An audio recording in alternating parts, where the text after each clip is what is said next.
Welcome to Deep Dive Film School. I am Adam Sherlock. And I'm Adam Palcher. And if you like what you see/hear, please like and subscribe. You can find us in all the spaces and places that people what? Find good media. That's right. Our most popular platforms are TikTok, YouTube, and Instagram. So please join us there. Okay, let's get into our final installment of our Cyberpunk Festival 1995 Terry Gilliam film. We've done a couple Gilliam films in our day. This is one of his more unique ones, I would say. It's very Gilliam. Oh, yes. I've come to the determination that he's the American Jean-Pierre Jeunet.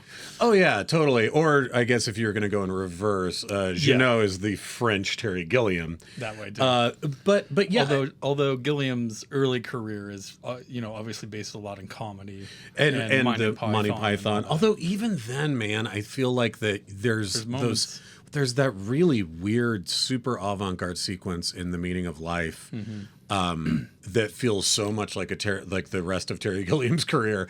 But I think he's not afraid to go dark. That's of course, Brazil is probably pretty close to this one as well. Fisher King, Time Bandits, Fear and Loathing, for those who don't know Gilliam's work. And all of those, I mean, maybe a little less Fear and Loathing, but all of the rest of those that you named have something that I talked about when we did Dark City, because the sort of Cenobite-esque outfits that the strangers wear were so reminiscent to me of this thing that I guess I coined the phrase, but I thought it was a thing, which is junk aesthetic. There is a junk future aesthetic that Gilliam specifically loves, and he used it in Brazil, and he used it in Time Bandits, and he definitely uses it here. And it's what I'm just any post-apocalyptic situation, he's throwing trash everywhere. I'm referring to it as the rubber glove shower curtain and metal rivet future, right? Where it's just like, why the weird gasket neck piece that he has to wear? Why the weird, rubber gloves with other rubber gloves hanging off of them? But it's so in his realm, and when Gilliam is on, he is so on. Now, the art direction here is so perfect. Gilliam in so many different ways. We'll point him out throughout everything here. Very much so. Even this opening hyper realized shot in the airport, where you just get like a little snippet, you don't know what you're looking at yet, right? And you get little pieces of the puzzle throughout, and I love that this movie makes you pay attention from frame one too, and that dream or whatever we are watching keeps changing too. And so you don't know what to trust. It's your unreliable narrator, right? The future has just been devastated by a disease. This movie post-COVID is pretty wild, I have to say. I thought a lot about that, for it being 1995. He's essentially a convict and gets sent back in time to figure out the disease and all of this stuff. 5 billion people in the world died from a deadly virus in 1997, and animals essentially ruled the world. Excerpts from a paranoid schizophrenic is what it says. That's right. In our opening card. That's right. And again, this movie does such a wonderful job of, we've talked a lot on this show before about the paradoxes of time travel and the aspect of, the first time I ever read about this was actually in, as a young science fiction nerd, reading Starlog magazine, this amazing article, which was actually called "The Second Marty McFly," and it was about this idea of how, the splintering and quantum universes that are created through time travel when you go back and change something, and how at the end of Back to the Future, the first Marty sees the second Marty, and so they're two different people. So where does that Marty go? Because he went back to a past that was from the Lone Pines Mall, not the Twin Pines Mall. And I, again, as like an 11-year-old, I was like, what? Just like tweaks your brain. Yeah, I had never really gone down into that sort of primer level splintering of universes and the, disintegration of the fabric of reality because of time travel, right? Yes. And this movie does such a wonderful job of talking about that this 1997 future that the paranoid schizophrenic is talking about is our character of James Cole. This guy who lives in the future, who's the one who had this memory as a child. And they're in Baltimore? I think so, I think it's post-apocalyptic Baltimore. Post-apocalyptic Baltimore. I love this little nugget. The people, other than these, the convicts who are going to be sent to research this, everyone else got shipped away Wall-E style. Totally. So all the other survivors outside of the 5 billion who got killed, they're floating around in space Yeah, somewhere right they're now. somewhere We else. never see them. And it's just kind of a fascinating world building aspect there. And then who we're left with, if they're not convicts, are the bureaucracy. And I thought a lot about this because I think that Gilliam, even all the way back to his Monty Python days, has always loved playing with politics and playing with the idea of bureaucracy. It obviously shows up a ton in something like Time Bandits or something, or very much so in Brazil, right? This very Orwellian future of like, oh, well, you didn't fill out this form right. And in the case of Brazil, that means that the wrong guy is going to be kidnapped and murdered, right? Because a fly got into the typewriter, right? But this idea of poking fun at bureaucracy, and we see that so much here where it's like, we don't make mistakes. And then they send him back to like the World War I or whatever, right? Like, well, first it's 1990. yeah, first they send him just And- 5 years wrong, right? Yeah, so a little too early, and ultimately is the biggest mistake of the movie. Right. And they don't realize that, and they wouldn't even be in the place of asking the question if they didn't even do this in the first place. Right. But they were bound by time to do it. Yep. Somehow. So once And- they did it, now it's a thing that's been done, yes, right? I love that. This is why I love time travel movies. Is it is kind of flexible, right? Like, I mean, it shouldn't be, Yeah. but like what you can create out of it is something very unique. Well, I mean, and it goes to the paradox of all paradoxes, which Yes. is if you went back in time and killed your father before he met your mother, did it actually happen? Because then you wouldn't exist in order to go back and kill your father Terminator, to begin with, yeah. right? Yeah. So it's like that cyclical thing. That idea of this fatalistic nature is so present here because, in part, Gilliam is showing us by having scenes replay themselves in different generations. He gets deloused in the future when Yeah. he goes out above ground, and then he gets deloused later when he gets arrested. And we don't even really get told the first time he time travels. We don't get any warning. No, he just shows They don't up. explain it. They don't say anything of like, don't converse with whatever. Yeah, Like yeah. there's none of that like time travel like world like here are the rules Yeah. of the world. There's none of that. It's here. just all we messy. just jump in. Yeah. And then the next time he travels, we are in World War I. Yeah. And we didn't see that the first time. Right. We didn't see, did he go to other worlds? Did he change something else that way too? Right. So, and you know, of course, the big one here when you go to 90s is he's spewing, you know, disbeliefs and all of the stuff. So everyone thinks he's crazy. Yeah. The absolutely lovely Madeline Stowe, who what happened to her? I She used to be wrote a big that deal, down. but Yeah, totally. Dr. Rayleigh here, she's a psychiatrist and kind of. I would say connects with Cole some way. She recognizes him from something. Later we find out what. They never really specifically say it, but World War I. It's the implied thing that starts sort of her research. Yeah, it is. Yeah, when he eventually does get back to the right time in 1996, a few months before everything is supposed to happen, you know, he gets beaten up with the cops, whatever. But she knows that before he does because he hasn't been there yet. In her reality, he has because she's seen the photo. Different reality. But and this is part of that fatalistic Gifts in thing charge. because I think I think that even the idea of the bureaucrats in the future when he's strapped in the little chair and we have the little ball floating around So with Gilliam, those that's the ultimate Gilliam. and those screens he uses that are the magnifying screens that they actually use on lenses of lighthouses that their faces are inside of, and they're like, well, where were you, Cole? Da da da da da. And then later when he's trying to get discharged, there's a reflection of that scene also in the long table with all the doctors interviewing him, right? And then the fact that he ends up in the asylum and tells the guy, Yep.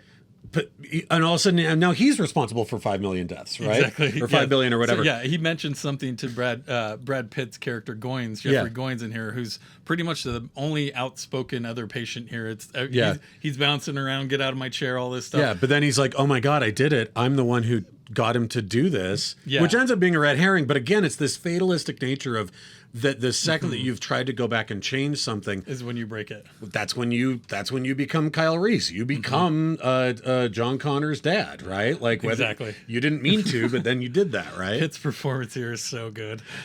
So His little Jeffrey Goins and his little fucking his little well, I wanted to to talk about this because I think that it's always middle finger. It's always lovely when this happens in Hollywood, where a up and coming actor, but one who hasn't really broken yet, gets to do something really unique, and during the post of that movie, they get noticed, right? Yeah, so Seven it's like, comes out. Yeah, Seven comes out, Legend of the Falls, and fucking Interview with a Vampire all come out in that time. And he took a pay cut because he really wanted to do 12 Monkeys. Yeah. So he got paid like base rate or some shit. Good for him. To do that. And I mean, you know, in a different world, he would have continued to be a character actor, which I love the stuff that he's done, and I love that we have all of his what he's character done. actor stuff is good, But God, man, it's so he has no shame, which is what you want from a good character actor, Exactly. right?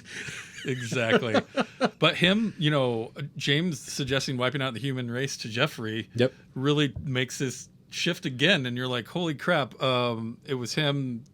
He's the reason. But no, actually, it's the doctors who sent them who's the reason that they broke it in the first place. And, you know, he talks about us all being consumers, and he talks about my father as a god. And he also, I love the amount, and this is just brilliant writing, but just the different uses of monkey. The word monkey here, not only just in the name and the logo, how people are viewed, how certain people are viewed, what the ultimate goal of the 12 Monkeys Army ends up being. Like all of this stuff, they just cleverly write it into the dialogue. You know, we're all monkeys, whatever, you know, just little things. And I always just kind of grin each time I hear it. Totally. Well, and the iconic stencil that we see at the very beginning, the title sequence is so 90s. You're like, is that like an After Effects plugin? Right? It's like that gauzy blue font. Well, our Cyberpunk Forgotten Gem is very 90s as well. It is. So. I mean, most of Cyberpunk in general is very 90s. I mean, all other than Blade Runner and Akira, the other movies have all been 90s. You know, I really felt like seize the moment watching this movie. I was reminded of so much about Bruce Willis's career, and you know, even long before his aphasia and subsequent he's not doing great. Retirement and all that, even before that sort of litany of movies, you know, that was like basically him just trying to cash paychecks because he knew, like, all right, I'm out of here, like, put in an earpiece in me so that I can read the dialogue. Even going back a decade ago, there was a lot of talk about him phoning in performances, right, just to cash checks. Like a lot of the later Die Hard movies, a lot of this stuff, it was just kind of like, what are you doing? And when he wasn't even a fan of Die Hard in the first place. Exactly. And going back to see him in something like this, which again, a lot of people forget, you know, I read this article that was about Pulp Fiction, and it was talking about how everybody now makes a big deal about Tarantino taking a chance on Travolta to do Pulp Fiction, and like, oh, this is going to be his sort of like, you know, his break back in. But really at the time, people were talking about it being a break back in for Bruce Willis, because he kind of, after Die Hard, he did a couple of things and then it started to peter off for him too.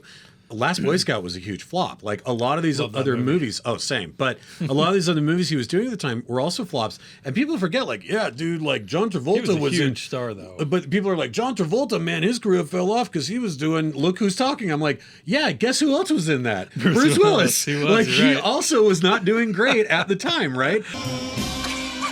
Now that's entertainment.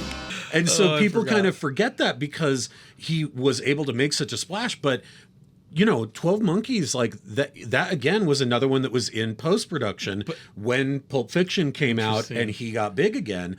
And he's doing so much amazing work in 12 Monkeys. This is one of his better performances. It really such weakness, such he's usually the strong head guy, right? And you know, sometimes he'll play a smart guy, but he's just got that, you know, we're typecasting Bruce Willis, right? Yep. And he's got that gruff look that you don't trust, or he looks a little crazy, and Yeah. he can beat up 5 cops in one room, and Totally. all of that stuff. But like he really reaches out here, I think, in a lot of scenes, and it's just really an interesting performance compared to the rest of his characters. Kind of what you're saying. Yeah, Like, he is weak. There's so many moments where he seems like a little kid, and I think if you think about the fact of, okay, it's him that we see in this flashback over and over again as a little boy.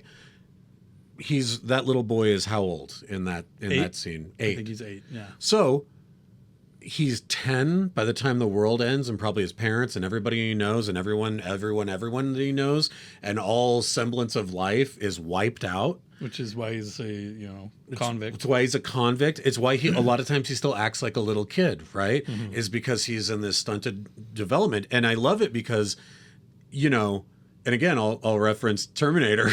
Again, makes sense. Yeah. Time travel movie. But in that movie, the world is also wiped out when John Connor is fairly young, right? Mm-hmm. Which would technically mean when Kyle Reese is pretty young, but Kyle Reese is a badass who goes back in time. And you're like, actually, if the world ended when you were still a kid, you'd act like Cole, not Reese, right? You would be like kind of frayed around the edges and terrified of everything. You might be a badass, but you're also like a scared little Depending kid. on the person, I could see it going a lot of different ways there. So really interesting how they shoot these him time traveling out of there. It's just like a cut and he's gone. Yeah. It's not like anything it's happens not flashy. or he fades away. It's just like, all the security guards are like, where'd he go? Where'd he go? Yeah, totally.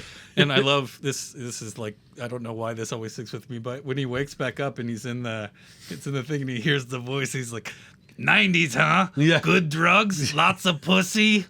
And I'm just like, is that the guy from Falling Down? Totally.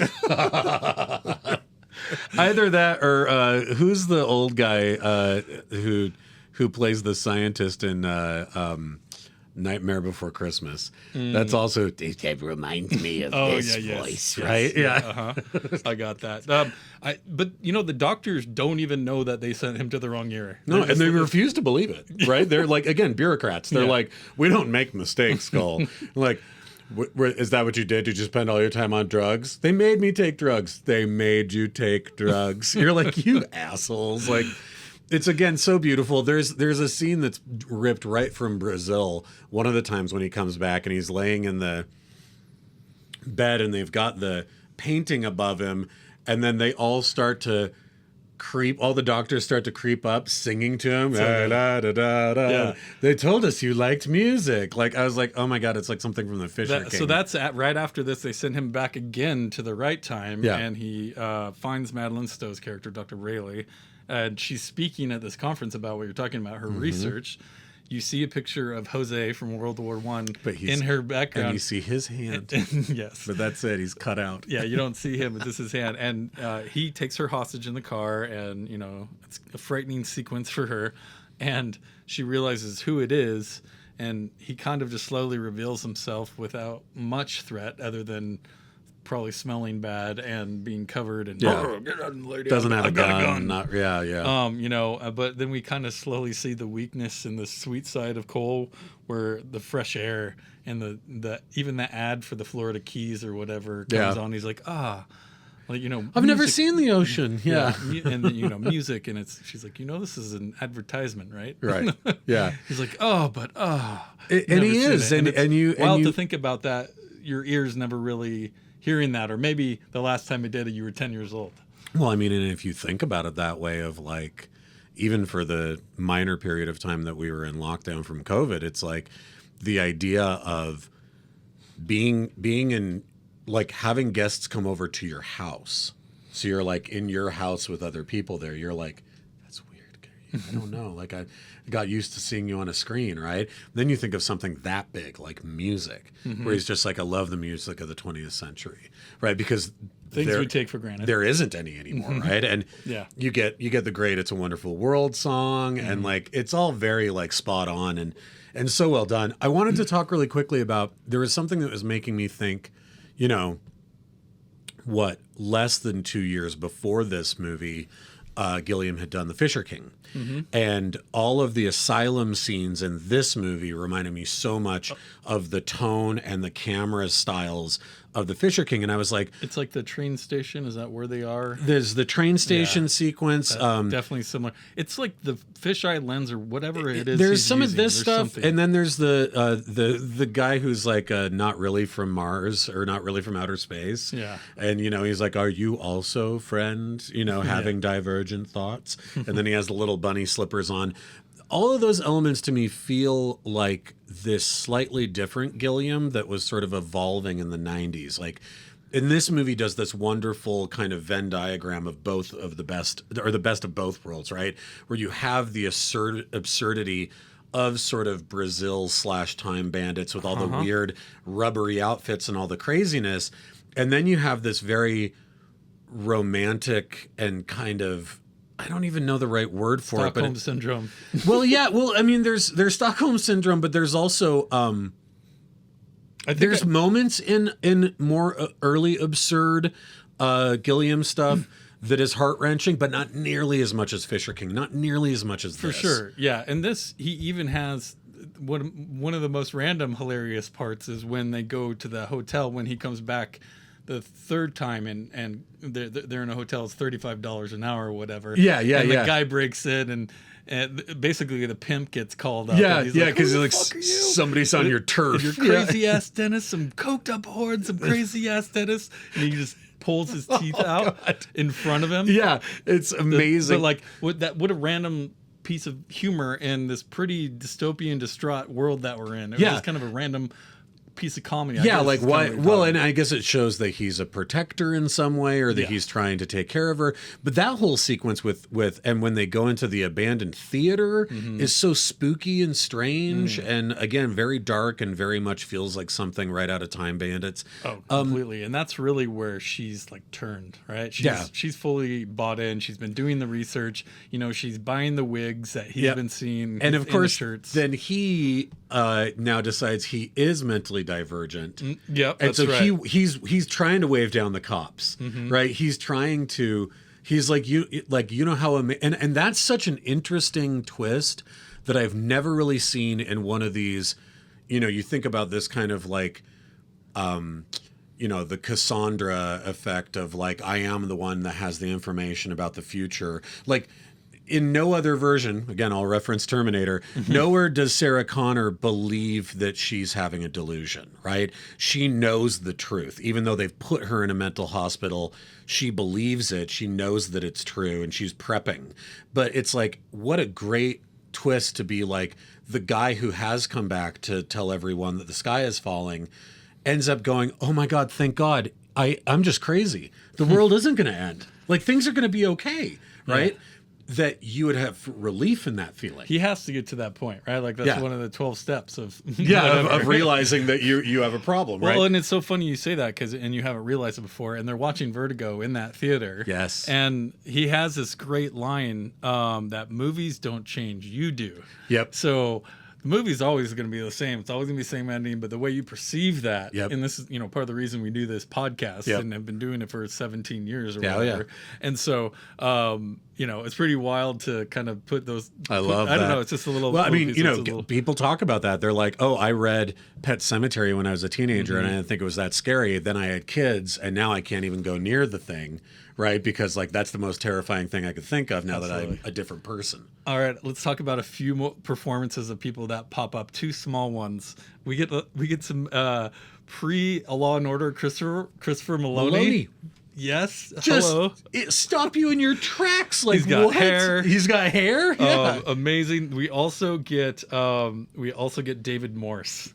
The outbreak monkey himself. Man, he is so good at playing the bad guy that you don't see coming. Yes. That every time now it's a tell, right? Sure. It's between like Gary this Sinise. and between this and Dancer in the Dark, you're like, no, I got my eye on you, David Morse. That's right. But there is something about that kind face of his that means that when he is become when you're like, oh wait, you're the double crosser. It's so much ickier. Oh yeah. Than if it's like Steve Buscemi, where you're like, I knew I couldn't fucking trust that guy. And then also Christopher Plummer plays Jeffrey's dad, the virologist who actually Morse works for, who is the one inside who really goes to release the virus. Yep.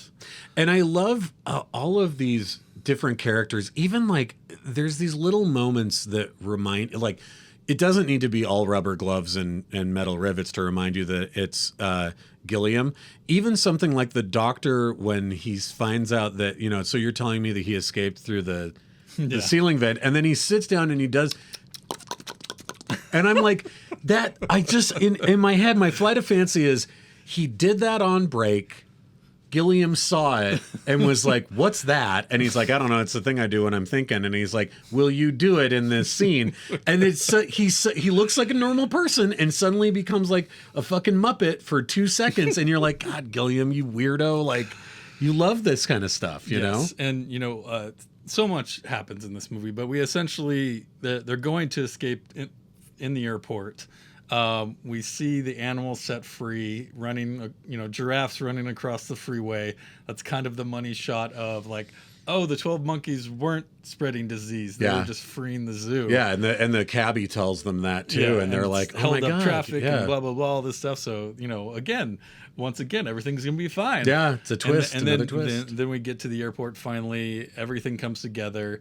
You know, extremely fucked up.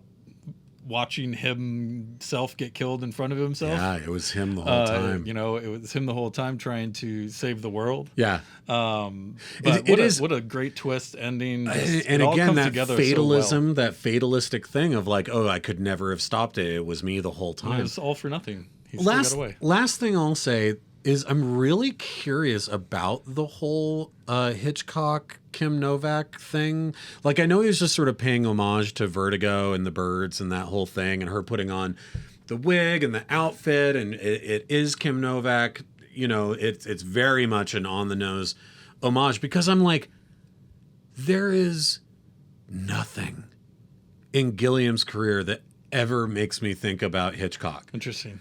Like, not.